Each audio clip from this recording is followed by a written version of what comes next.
나중에 진짜 공사가 흐트러졌다고 느낀 건 공사 진행 상황을 다시 한번 물어보고 전화했더니 전화 통화가 안 되는 거야. 결국에는 우리가 2천만 원 정도를 더 쓰게 됐고, 그 다음부터는 이제 우리가 자를 개별적으로 연락해서 이제 진행을 하게 됐지. 지금은 웃지만 그 당시 너 진짜 엄청 X 탔었잖아. 엄청 났지 그때.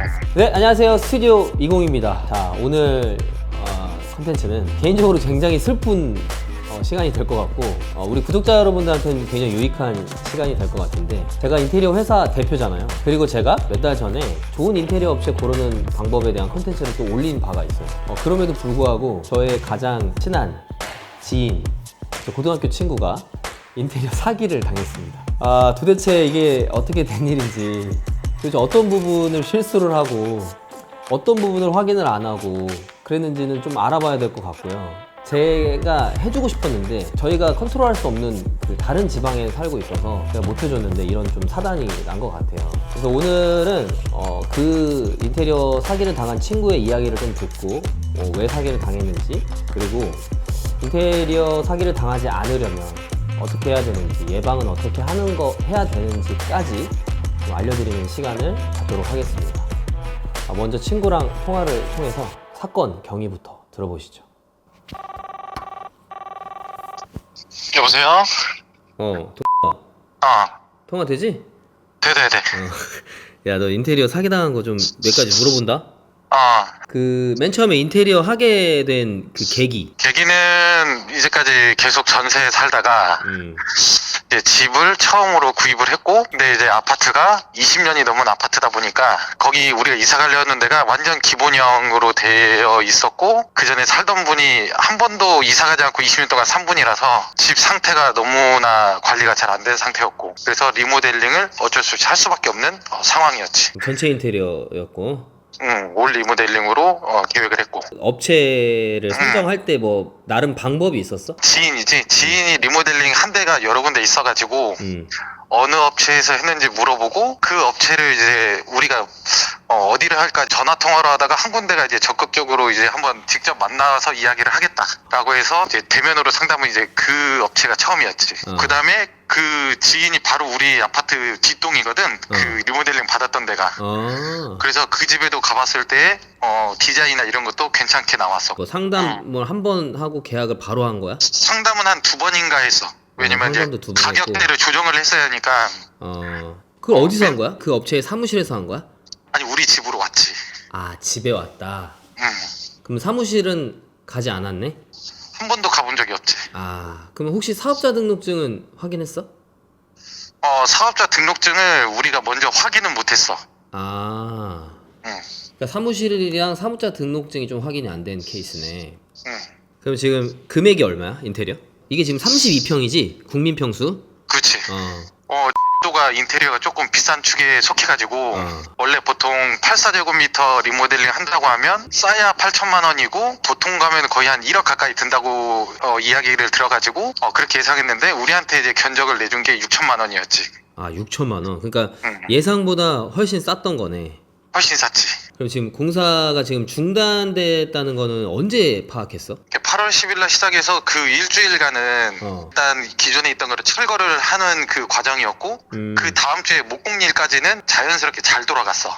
근데 8월 한 20 몇 일인가 아무튼 그때부터 갑자기 뭔가 계속 딜레이가 됐는데, 뭐가 문제가 생겼냐면 분명히 우리한테는 이제 화장실 이제 타일이랑 도기 작업이 들어갈 거라고 얘기를 했는데 갑자기 도배업자가 먼저 집에 와서 도배를 하려고 준비를 한 거야. 공정이 엉켜버리는 거네, 그러면.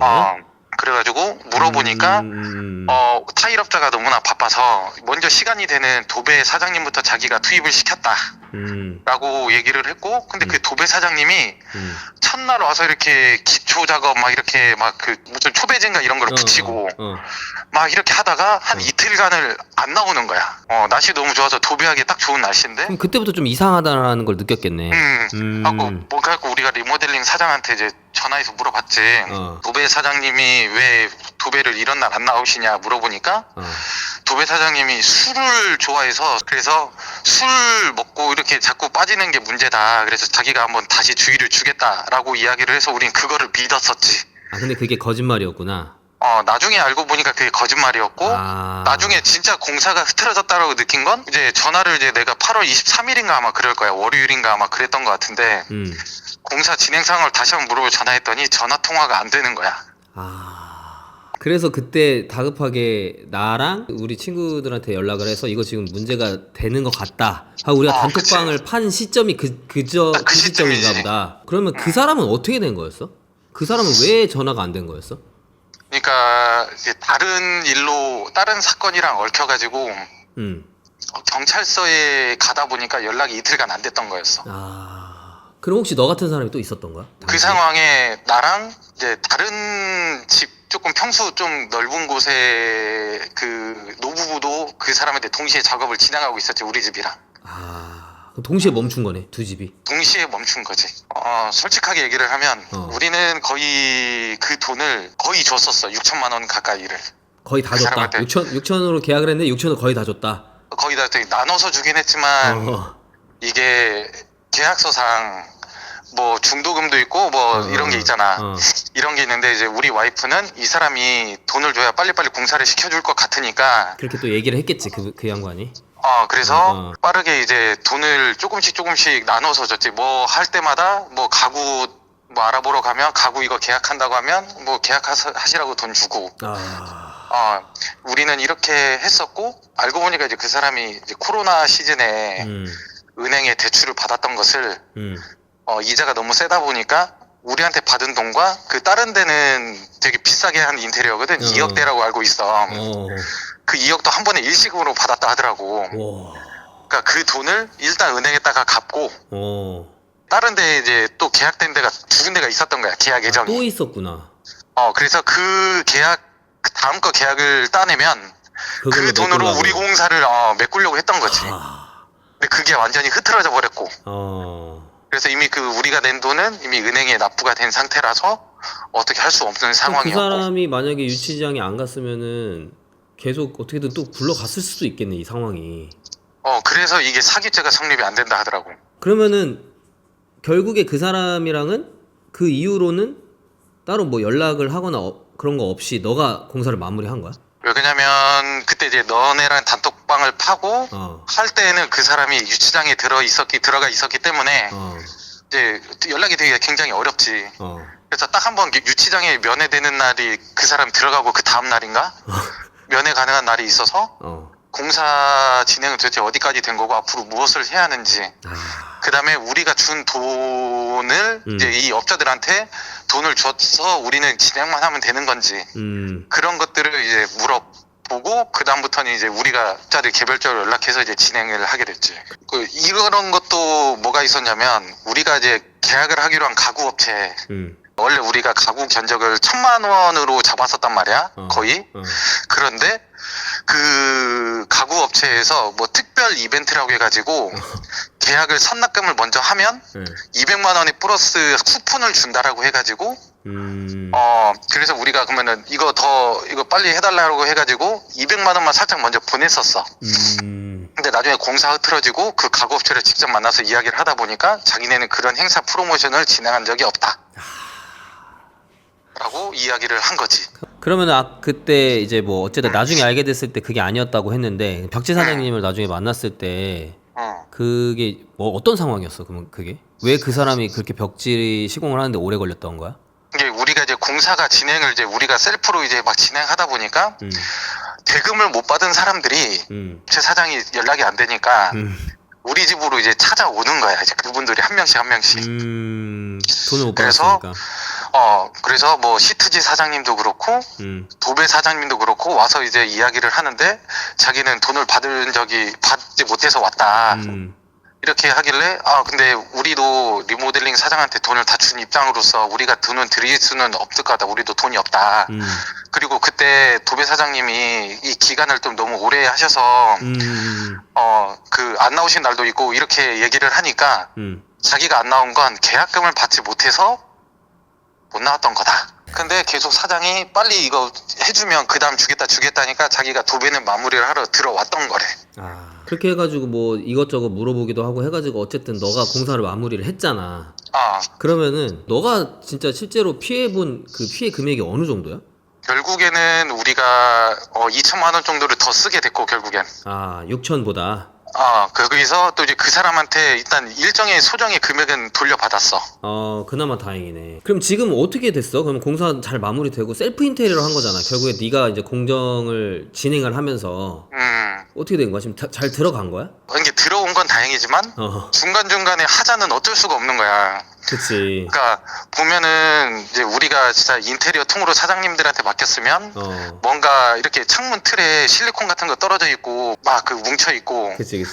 그런 것들을 좀 더 깨끗하게 깔끔하게 요구를 할 수 있는데 그거를 요구할 수도 없으니까 그냥 그 상태로 마감이 일단 제대로 이제 되진 않았고 그 다음에 가장 큰 문제는 이제 전기 작업이었지. 이미 전기선을 빼지 않은 상태에서 도배가 먼저 들어갔기 때문에 어디에 선이 나와 있고 어디에 선이 연결되어 있는지를 알 수가 없는 상황에서 이제 또 다른 사람한테 부탁해서 이제 전기 작업이 들어가다 보니까 진짜 여기에 전기선이 있다고 얘기해서 팠는데 전기선이 없는 거야. 그래서 중간중간에 천장을 뜯었는데 선이 없어서 그냥 어쩔 수 없이 메꿔놓은 부분들은 있지. 그 도배 땜빵을 했다는 소리네. 도배 땜빵도 못해. 구멍이 조금 뚫려 있지. 전등 옆에 막 이런 곳에. 근데 우리의 가장 큰 실패는 자, 그 사무실을 한 번도 못 가봤다는 거야. 그런 거 같아. 그 다음에 이 사람이 연락 안 돼서 사무실로 위치 인터넷에 있는 대로 찾아가니까 사무실이 없고 그 다음에 제대로 된 인테리어 후에 디자인 시안도 받아본 적이 없는 거야. 되돌려 보니까 혹시 업체가 뭐 사무실은 없었어도 포트폴리오도 있을 수 있잖아. 그 인터넷상으로 뭐 블로그나 뭐 인스타그램이나 그런 것도 확인 안 했어? 블로그는 있었는데 블로그는 조금 보면은 집이 깔끔하게 잘 나온 거야. 갖고 했는데 나중에 일이 틀어지고 보니까 그게 21년도가 거의 포트폴리오가 마지막이었더라고. 2년 전이네.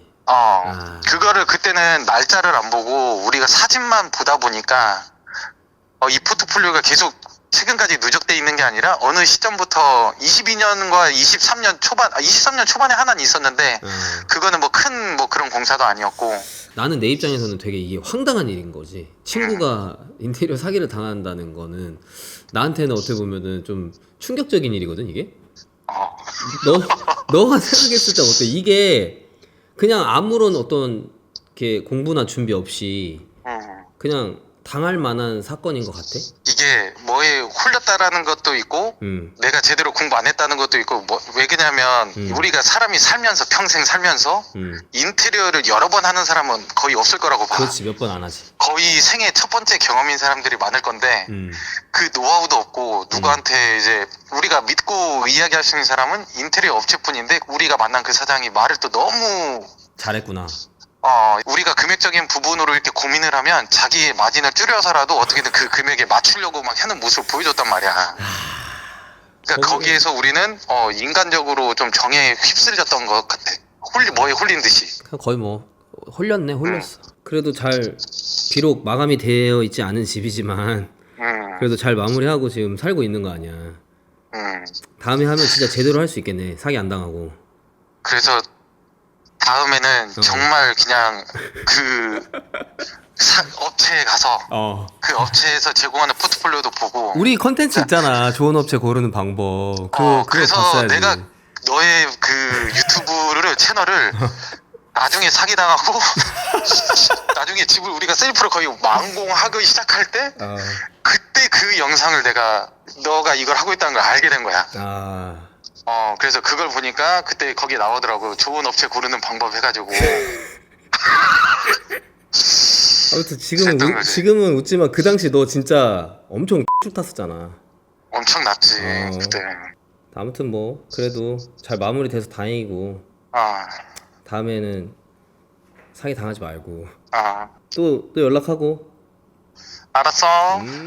제 친구와 통화를 들어보니까 이 사건은 사실 인테리어 사기가 맞습니다. 이거는 명백하죠. 첫 번째로는 공사 기간이 지켜지지 않았잖아요. 제 친구가 약 한 달을 넘게 공사가 미뤄져서 입주가 한 달 넘게 미뤄졌거든요. 사실 이 과정 속에서 정신적인 스트레스를 엄청나게 받기 때문에 이거는 이제 공정표대로 진행이 안 된 것 자체가 사기가 맞고, 그리고 두 번째로는 처음에 계약한 그 금액대로 끝나지 않고 이 친구가 한 2천만 원 정도를 더 들여서 공사를 마무리를 했기 때문에 금전적인 손해도 있었죠. 자, 그리고 세 번째로 이 업체의 그 사장님은 제 생각에는 좀 명백하게 돌려막기를 한 것 같습니다. 다른 데 계약을 해서 그 계약금으로 이 공사를 진행을 하려고 했다라는 것 자체가 이미 제 친구가 준 돈을 다른 데 소비를 해버렸다고 저는 보여지거든요. 이런 분들은 계속 돌려막기를 해요. 그러다가 나중에 계약이 안 되는 순간이 오면 그때 마지막으로 그 공사를 진행했던 사람은 항상 피해를 보게 되는 거예요. 이런 부분들을 조심하셔야 됩니다. 자, 그리고 제가 좋은 업체 고르는 컨텐츠에서 얘기를 했었죠. 이 부분에서 거의 제 친구가 모든 걸 지키지 않았습니다. 첫 번째로 사무실이 있는지 없는지 확인을 안 했죠. 사무실이 사업자 등록증상에 나와 있는 주소를 가보고 진짜 그 안에서 일을 하는 그런 사무실인지를 확인을 했어야 되죠. 그리고 두 번째는 사업자 등록증도 확인을 안 했습니다. 이건 너무 기본 중에 기본인데 실제로 욕을 많이 했어요, 제가 제 친구한테. 그리고 세 번째로는 면허. 이거 되게 중요하거든요. 요즘에는 이제 실내 건축 면허가 있는 업체를 선택을 하시는 게 좋아요. 왜냐하면 1억 5천이라는 자본금을 가지고 있는 회사이기 때문에 이런 문제가 생겼을 때 자본을 보유하고 있는 회사인지 아닌지를 판가름을 하는 거기 때문에 그런 부분들을 확인을 했어야 되고, 그리고 어떻게 보면은 표면적으로 가장 잘 드러낼 수 있는 포트폴리오. 제 친구가 포트폴리오를 확인은 했지만 뭐 1년 전, 2년 전 포트폴리오를 확인을 했죠. 계속 지속적으로 공사를 진행을 하는 업체와 하시는 게 좋습니다. 1년 전에 있는 포트폴리오, 2년 전에 있는 포트폴리오로 한다는 거는 최근까지 공사를 안 했을 확률도 있기 때문에 그런 업체는 좀 거르시는 게 좋을 것 같아요. 자, 그리고 또 제 친구에게 그 견적서 자료를 제가 또 받았거든요. 이 견적서가 너무 엉터리더라고요. 엉터리라는 게 무슨 말이냐면 너무 상세하지가 않아요. 목공사 얼마, 타일공사 얼마, 철거 얼마 이렇게 돼 있더라고요. 사실 이거는 견적서라고 볼 수가 없죠. 실제로 우리 집에 들어가는 목공사라고 예를 들어서 목공사에 목자재가 얼마나 들어가고 그 목자재는 어떤 것들이 들어가는지, 그리고 인건비는 얼마인데 이게 왜 인건비가 이렇게 들어가는지, 품수가 뭐 어떻게 들어가는지에 대해서 좀 상세하게 적었어야 되는데 이 업체는 좀 그러지 않았던 것 같아요. 우리가 견적서를 보고도 좀 좋은 업체인지 선별을 할 수가 있습니다. 그리고 제 친구 같은 경우에 제가 봤을 때 이 부분에서 가장 큰 실수를 했는데, 자, 지인이 공사를 했다고 해서 믿었죠. 여기에 제가 봤을 때 홀라당 넘어간 것 같아요. 왜냐면 자기가 믿고 있는 자기의 어떤 친한 지인의 공사를 했고, 그리고 내가 그 공사 현장을 가봤는데 너무 괜찮았던 거죠. 이러면은 사실 혹할 수 있을 것 같아요. 하지만 제가 앞에서 말한 더 중요한 부분을 다 잊고 이거 하나로 제가 봤을 때 선택한 거거든요. 이거는 플러스가 돼야 됩니다. 이 앞에 것들이 완벽하게 갖춰진 상태에서 내 지인을 공사한 업체다. 그러면 너무 완벽해지는 거죠. 근데 요거 그냥 내 지인이 공사를 했다고 해서 그것만 보고 선택을 하시면 제 친구 같은 그런 상황을 만나실 수가 있을 겁니다. 자, 그리고 공정에 대해서 좀 말씀을 드릴게요. 뭐 계약을 했는데 공정표대로 공사가 이루어지지 않는다. 조금 의심을 해보셔야 됩니다. 내가 현장에 갔는데 오늘 타일 공사를 하는 날인데 타일 공사가 안 들어와 있어. 근데 이유도 못 들었어. 이런 거는 그 업체와 그 업자 간의 소통도 잘 안 된다는 거거든요. 이런 거 되게 위험합니다. 그래서 공정표대로 되는지 확인을 하실 수 있다면 그런 부분을 빨리빨리 확인을 하셔서 문제가 되는 거를 빨리 캐치하시는 게 중요합니다. 자, 공정 관련해서는 제가 나중에 또 새로운 컨텐츠로 좀 설명을 좀 드리도록 하겠습니다. 자, 오늘은 인테리어 사기에 대해서 좀 제 친구의 상황을 조금 빗대서 말씀을 좀 드렸는데, 이게 인테리어에 그동안 관심이 없었던 분들은 그럴 수도 있다고 생각이 들거든요. 그래서 이런 부분들을 반드시 체크를 하고 그 다음에 뭐 내가 아는 사람의 뭐 어떤 아는 사람의 소개라든지 그런 것들은 추가적인 부분으로 체크를 하셨으면 좋겠습니다. 여러분들이 요새도 누가 사기당하나 이렇게 생각하실 수 있는데 제 지인도 저 인테리어 회사 대표인데 제 지인도 사기를 당하더라고요. 여러분들은 꼭 이런 거 보시고 사기 당하지 않으셨으면 좋겠습니다. 다음에 저는 새로운 컨텐츠로 더 좋은 컨텐츠로 찾아뵙도록 하겠습니다. 지금까지 스튜디오 20이었습니다.